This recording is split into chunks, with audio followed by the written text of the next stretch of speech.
Šeit es iekļuvu ļoti ātri un negaidīti, un tas bija viens 4 dienu jautājums. Viens diena bija atnācis vienkārši man sludinājums. Es nosūtīju, uzreiz bija zvans no aģenta. Tad man uzreiz nākamajā dienā bija saruna ar galveno grāmatvedi. Un 3. dienā man bija saruna jau ar mūsu lielo priekšnieku ar Arturu. Un 4. dienā es jau sāku strādāt.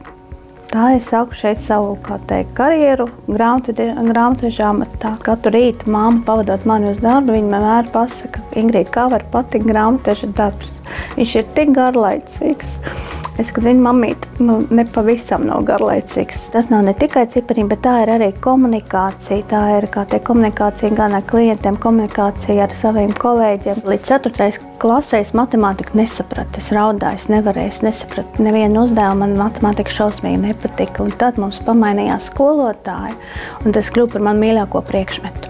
Sasnieguma bija ļoti patīkami, kad mani kolēģi sabalso un izvirzīja man kā komandas cilvēku. Es saņēmu diplomu un ļoti skaistu balvu par to, ka, un tas tiešām tāds, kā lai saka, tas ir vienkārši arī tu saproti, ka tu esi kaut ko esi izdarījis ļoti lielu, ka tevi kolēģi ne tikai pamanīja, arī novērtēja.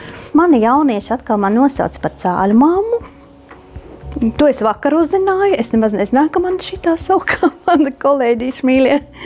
Cāļu mamma, tas ir ļoti mīļi. Vienkārši tā, ka galveno grāmatvedi var nosaukt par cāļu mammu. Tas ir tā diezgan... Man patīk ceļot un ļoti pateicoties arī, ka es to varu atļauties.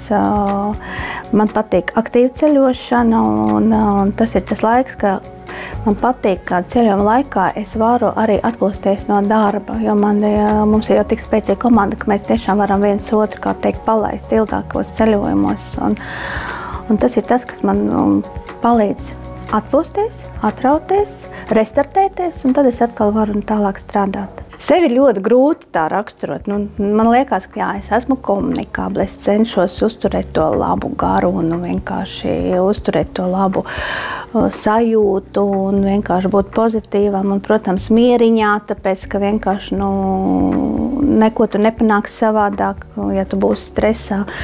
Izrādās, jā, cāļu mamma. Es mēģinu apčibināt tos, kā teikt, kolēģišus un sniegt viņiem palīdzību, atbalstu, cik vien varu un cik iespējams. Protams, es esmu tas, kurš dalās ar zināšanām, ar pieredzi, ar praksi. Es nekad nevienam neatsaku. Es tā ceru, ka vienkārši neviens uz mani nav apbežots. Tas ir pats svarīgākais. Ja ir komanda, tad pārējo var tikt galā. Es novērtēju ļoti savu komandu. Man tiešām liels prieks, ka viņas paliek man zinošākas, profesionālākas. Es varu uz viņām paļauties, bet es arī novērtēju arī mūsu visu lielo kolektīvu, jo viens nav cīnītājs. Vēl kas man ļoti patīk tas, ka mēs te varam visu izrunāt. Vai mums tas patīk vai nepatīk, te gan arī var vai klusēt, vai runāt.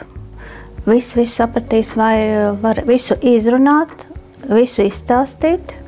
Tā, ka tas ir ļoti svarīgi, nevis, piemēram, lielos uzņēmumos, tur ir tomēr tā diezgan liela subordinācija, viens otru nezina, jo arī viņi ir ļoti daudz. Es arī esmu nākus no tāda uzņēmuma, bet te mēs esam, no vienas puses, kad es atnācu šeit, es teicu, ka mēs esam maziņi, bet tādā laikā mēs esam diezgan lieli.